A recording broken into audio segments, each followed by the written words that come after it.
Troubleshooting lint on clothing after washing in an LG front-load washer. If you are seeing lint on the clothing after a wash cycle in an LG front-load washer, there are several reasons this could be happening. Let's go over some troubleshooting tips that can help resolve the issue. Lint in the washer can be caused by combining lint-producing items with lint-attracting items.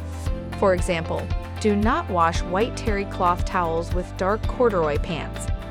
Wash lint producers like towels separately from lint attractors like corduroy or knits.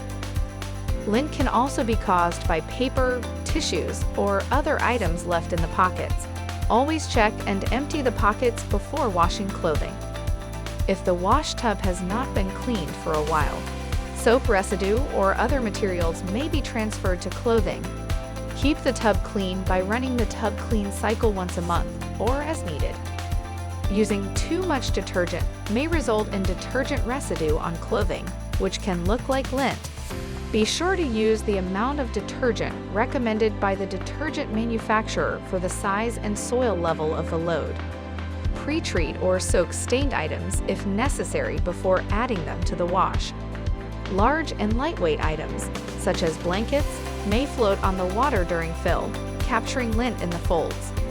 Wash blankets in the blankets or bedding cycle for best results. Also, wash one blanket at a time. If needed, pause the cycle and press the blanket down so it is fully immersed in the water, then restart the cycle. Following these tips should help you reduce or eliminate lint from appearing on your washed clothing. For further assistance, you can easily find our contact information on the lg.com website. Go to the support menu to ask us more questions.